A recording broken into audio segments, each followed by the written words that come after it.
Welcome back to Tacobowler Gaming. My name is Tacobowler, and today is a timeline video. It should go up on Tacobowler Gaming as well as the League of Average Gaming simultaneously. So if you are catching this in one place, go check out the other place, as we are all working together to create a little network of gaming YouTube channels and a Twitch stream known also as the League of Average Gaming. Check out the Discord for that down in the description below of all my videos, and especially this one. This is the video for Perm. We went for the Great Perm achievement, which we achieved in 1709. And then I finished the last colony in these last couple of months to get to August of 1709. So at the very beginning, not a ton happened for me, as I was choosing, I think this is the second run, and in this one I decided to go with the strategy of going with diplomatic ideas and trying to get some diplomatic reputation to get some big boys on my side. As we did, Muscovy decided to grow. And grow, and grow, and grow. So you're going to see Muscovy get huge. But eventually we get Poland on our side, and I want to say that Poland was the only one that supported us. It may have been Denmark that supported us, but one of the two. I don't think we got both of them. We were trying to get both of them. I don't think we got both of them, but we did get France on our side. That was important. And we achieved independence. Roughly now-ish. Probably in the ballpark here. Soon after we got independence, we begin to attack south, try and get some amount of power base, because one of the big problems with this, as you can see the massive Muscovy here, one of the big problems with the strategy is that I'm asking for big boy help from over here on the left, meaning that every time I fight Muscovy, they come in and just overrun me.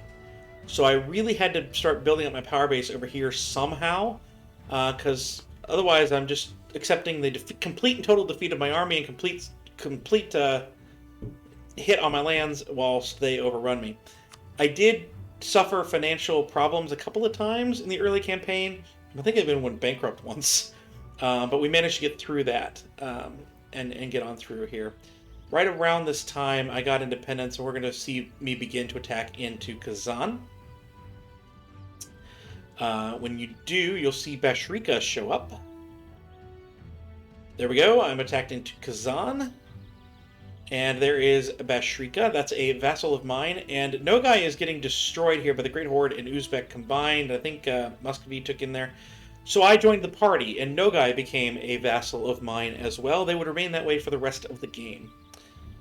I begin to go with my allies. We attack Muscovy again. I take the borderland.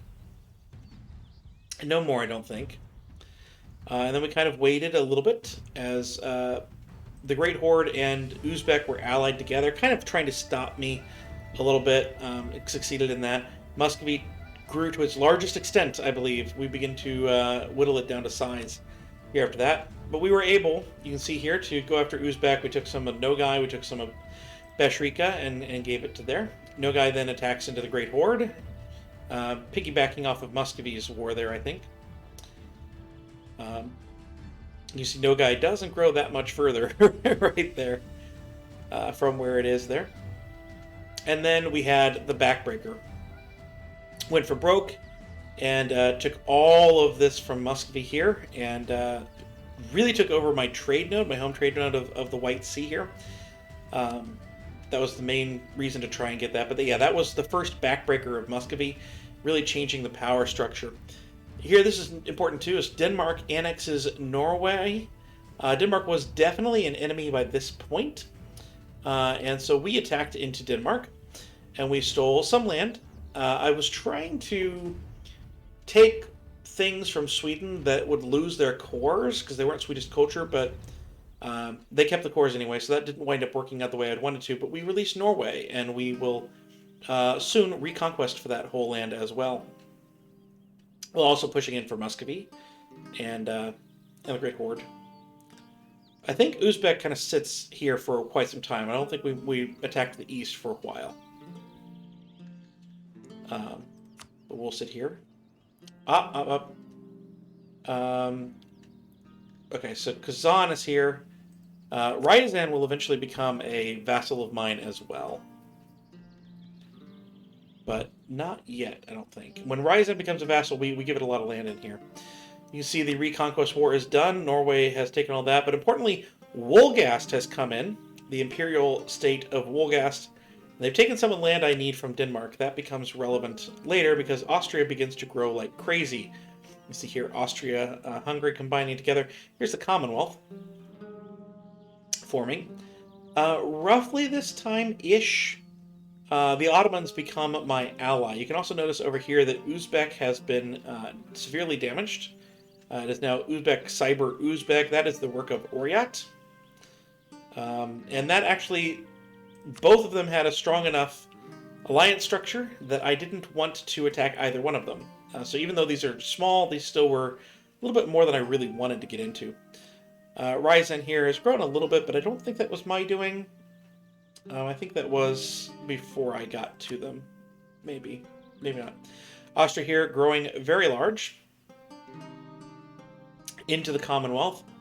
And at some point, the Ottomans also attacked the Commonwealth, which that was when I gave the Commonwealth up. But I think it was there. So here we go. Ryazan now is my vassal, and they're large and in charge.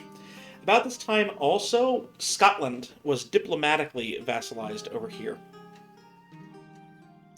They were trying to be a way to attack someone, but we wound up I think maybe Spain.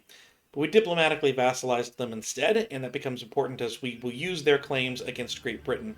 France remained an ally the entire time. You see Austria now has annexed Bohemia. They are incredibly large, and they were incredibly scary. But I also encouraged their growth a little bit because the Ottomans at this point were also really scary to me, as they were up here and they were wanting all of this.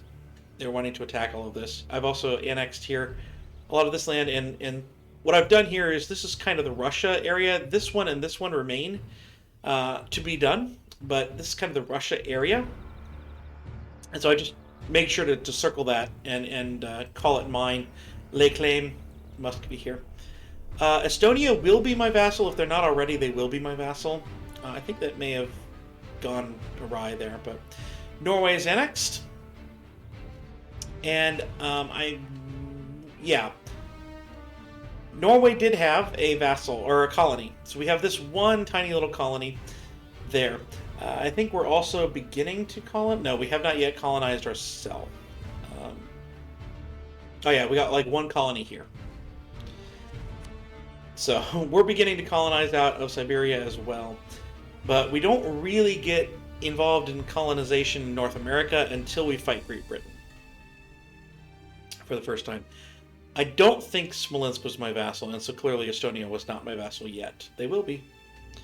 Alright, so here we have finally taken Uzbek down a peg. Bashrika is also annexed.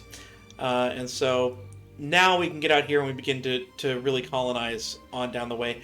Oryat is also owning some of the land that I need. You can kind of see the border here. So we will be taking them down as well. Muscovy taken down again, one more peg. They're a little bit smaller now. Oryat took out Cyber, but we gang up on them here. And here we go. Scotland gets all of Scotland back, and I took all of Canada from Great Britain. This was a huge war here. And then I begin to colonize around over here. Just trying to move things along. They're trying to get that going. We take the rest of Muscovy out. We begin to colonize on the way. We don't really need to worry about the colonization, I don't think. The basic strategy I had for colonizing was that this was always with a colonist trying to expand out. And then if I had some extra funds, I began to backfill. The colony would start, and then I would immediately take that colonist away and move them back to the one that was expanding.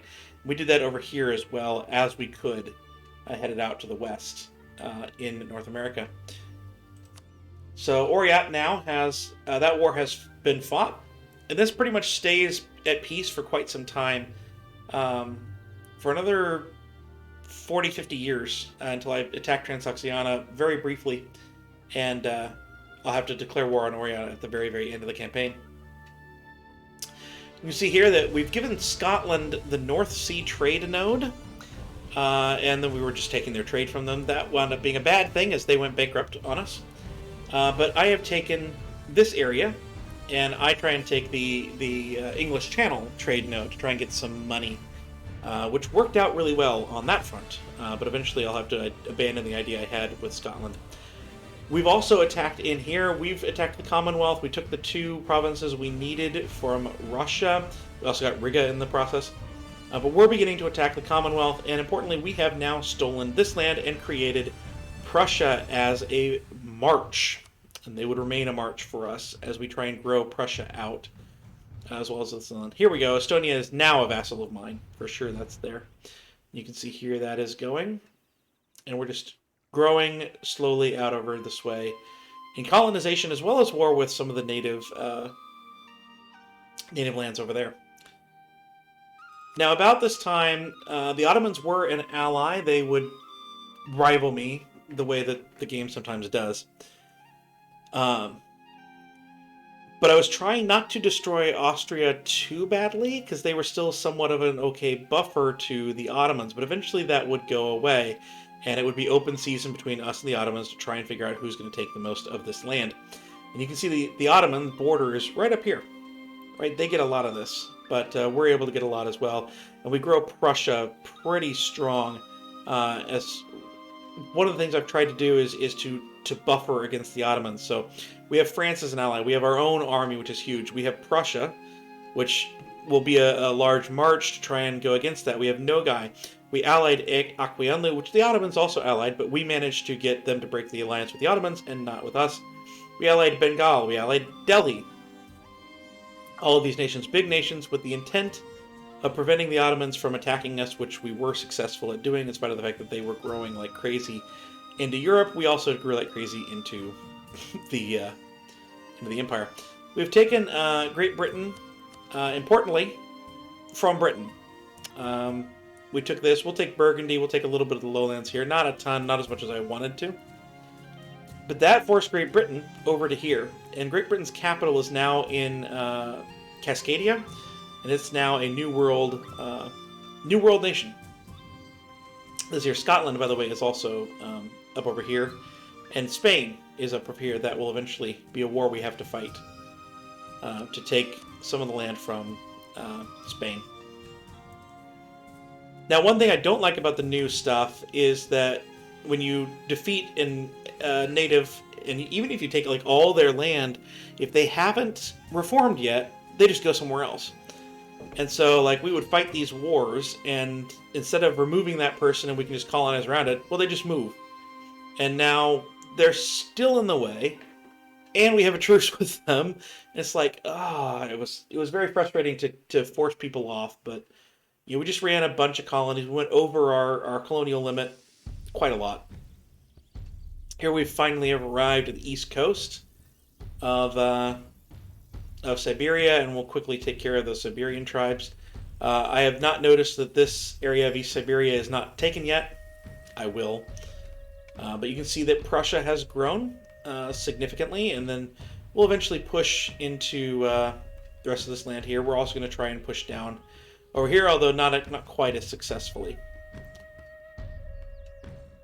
And at some point, we go ahead and vassalize Great Britain in another war, and we will annex Great Britain. We also have unmarched Scotland, and we annex Scotland, and that has happened already. And so we have created Never Selling This in the Alaska region. And now Great Britain has been annexed, and so now Never Selling This grows huge as well. We have some of these here, and this is the last native that this needs to be taken out. And this is about the time that I attack Spain. We've gotten all of this land over here. I've colonized in. We've gotten everything we need. By the way, if you're doing this achievement, don't forget this little thing here, as I almost did. Don't forget the Isle of Man right here, which I didn't almost do that, but you don't forget that here. But yeah, you need it down to these. And then I wound up attacking in further down there. But you need all that for Scandinavia. Obviously, the British Isles are self-explanatory. This is roughly the bottom of the Russia area.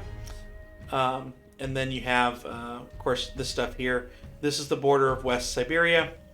This is the border of East Siberia down through here. And then right on up over here. Cascadia extends all the way down here. This is part of Cascadia. All of this is part of Cascadia all the way down to here. So you need all that, but you don't need this area. Right? And then you need this area here is the Hudson Bay. And then finally the Canada region over here in the east. But at that point, we attacked Spain. That was a pretty easy war, all things considered. We took that land there. And that was when I realized that I needed this tiny province right here. And I had a truce with Boryat for another few years. So we had to quickly do that. We take this province, and then we finish off the colonies and get that done. So there we go. Let's take a look at the idea groups that I chose. Obviously, we went diplomatic first, quantity next, as that does improve diplomatic reputation, as well as we needed quantity if we were going to fight Muscovy, especially when they were that large. Then we went influence for continued diplomatic reputation and diplomatic relations. Then finally we began colonizing. We went expansion, exploration, and then finally defensive when it became clear that we might have to face off against the Ottomans, but it was going to be war with Spain and or the Ottomans to finish it off. So that one was less about anything more than just gravy. But that is that. A interesting nation, a interesting game to play. Tough start, but if you can get it started, and once you become Muscovy, essentially, then it just becomes a Muscovy game. The only problem I have with the achievement is that you can't form Russia, so you have to remain Perm. In fact, I'm not even sure I got the requirements to form Russia. I can't even form Russia at all. So there you go. I can form Iceland, but I can't form Russia. So yeah, this was an interesting one, and it wasn't too bad on the idea of like playing poorly. So I did like that. But that is done. Perm is done. I've been Tacobowler Gaming. Hope you've enjoyed. If you're on my channel, don't forget to come back next week for our next run, as we'll be playing a achievement that I have been wanting to get, and I think will be a nice achievement to go for. If you're on the League of Average Gaming, come on over and check out this playlist and check out as I went through this game and fought mightily against all these foes. I hope you will enjoy that, and I'll see you wherever I see you next time.